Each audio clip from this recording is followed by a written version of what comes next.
What's up, guys? Welcome back to Tabletop Vibes, and today we are reviewing The Witcher Old World by CD Projekt Red and Go On Board. Adam, how good of a representation was this game to The Witcher world? Yeah, they did a really great job of representing the Witcher books and now series, right? And they did the lore, did the lore justice for sure. Absolutely. It is a beautiful game. It's super well done. It's balanced. It's fun. And yeah, it's a deck builder and area control and hand management. Absolutely. So, And you take on the role as one of the Witchers. yes, not the Witcher. Yes. One One of five, or you're a Witcher. Yes. And so you're going around the world, and you are doing what Witchers do. You are hunting monsters. Yeah.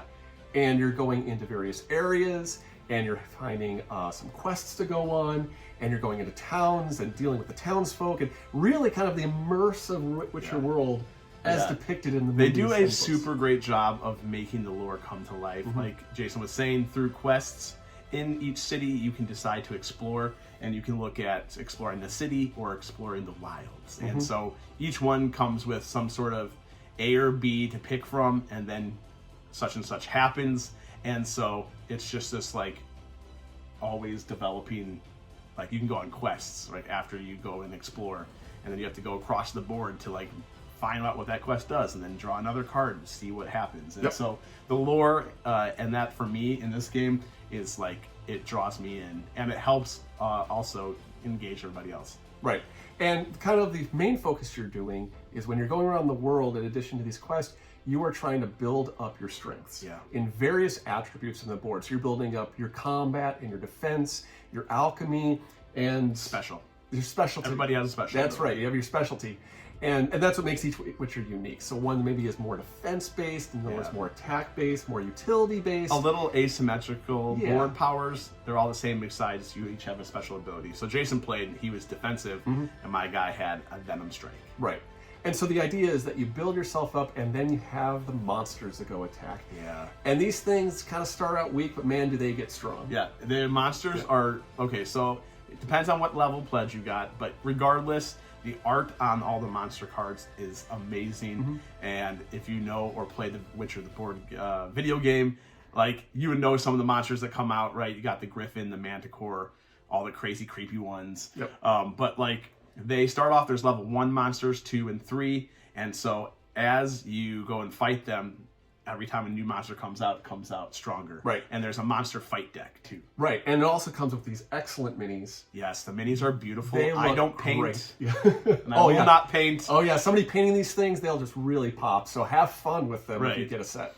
But also, kind of a neat little trick they did is in the bottom of the box, they put a number of what the mini is corresponding to the underneath side of the mini. So when you're ready to put the board back, you know exactly where each thing goes. It does kind of a help. nice little thing. Because sometimes, like, you take them all out. Because you do use... I didn't think we were going to use as many as we did. But we used a decent amount. And so putting them all back, right, it's you fiddling with it. But now you can just number to number. Absolutely. And so when you're fighting the monsters, you have this very unique combat system they developed. It is awesome. Yes. So basically, in a nutshell, what you are doing is you are having a hand of cards, and all of your other cards represent your life pool. Yeah. And so as you are burning cards by playing them and drawing new cards, you're actually sapping from your life pool. And your opponent is attacking those cards in your deck. And once everything in your deck gets burned and everything in your hand gets burned, then you lose. Yeah, knockout. Really kind of a neat way they did it. Yeah, so you can fight monsters or you can fight, like, Witchers between each other, which is actually encouraged. We didn't do it as much as we should have when we played our first playthrough game. Definitely the next time we play, there's going to be a lot more attacking players because you can steal the trophies that they've gained from other monsters for yourself. Right, and that leads into the great balancing mechanics they put in this game. So the idea is that when you're attacking other Witchers, as Adam said, you can steal their trophies, and that's the victory condition. You need to get 5 trophies to win the game. You get trophies by attacking monsters and killing monsters, or by doing build-ups of various stats. If you get to the highest, you can get like specialties. masteries of defense. But in addition to the trophies, as your Witcher level goes up, you are worth more money. Almost think of it as a bounty. Yeah, so for sure. If other people attack and beat you, they get a larger and larger percentage of gold, which they can help build themselves and catch up. So good balancing mechanics. And gold in this game is tight. Yep. Like you need every dollar you can get, because and movement wise, you can travel to all these different places, but you have to have the right symbol to travel to the right other place. So like if you have a water symbol, you can travel to the water place next to you, or mountain, or tree.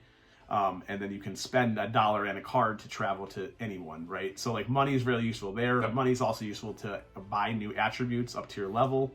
And so it's really, what is it? Close with money. Right. Like really tight. Absolutely. Absolutely. And I want to kind of get back to the cards area. Yeah. Because there's one thing I missed that I really liked. Yeah, go for it. So in addition to the really neat battle mechanics that they had, they also had this prerequisite system. Yeah, that was really kind of cool. It's so awesome. what the idea is that you have the cards and they have these additional little symbols of a different color.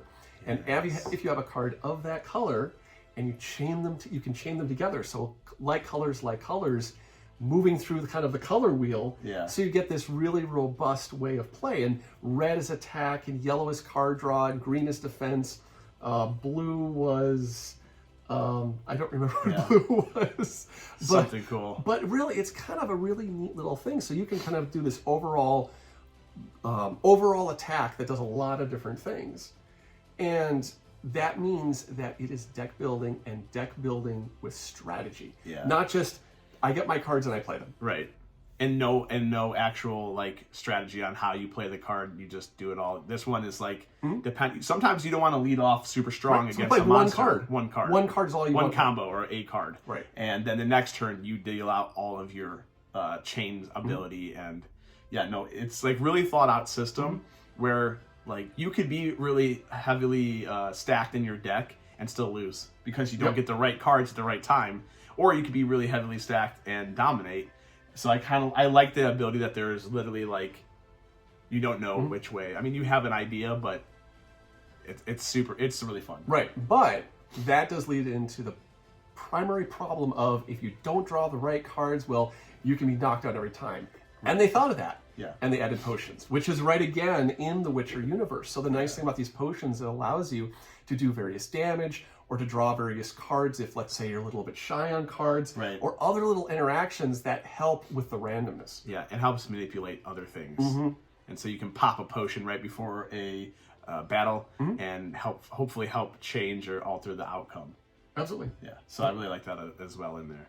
What else? My other favorite like aspect of this is like, oh man, yeah, well, what else? I think that about covers it. Really. Yeah, I think so. I mean, I think we covered it pretty much overall. I mean, there's really so we got the deluxe Kickstarter edition. There's also like I think 3 other expansions like mages, legendary, something else that owns campaigns. So there's like a lot more that you can get to like keep adding other things to it. So I heard though as well that they're gonna make this like it's gonna keep growing. They're gonna keep building on it. I think at some point Geralt could be inside. Right. I mean, you got a big universe to go from, so they can keep building this. And trust us, this is worth it. We had a blast playing this game. Yeah, and just like we said before, it's a lot of fun. I would say for your first game, play with 1 or 2 or 3 people at most, and then it does play up to 5. So I would be curious to see how that goes. But now knowing that it's more of like a race in a sense to get to the victory than it is to like pad the stats, changes it for me in the fact of how to play. So yeah, definitely check this out if you like the Witcher things, and thank you so much for watching. Like, subscribe, and we'll check you next time. See ya. See ya.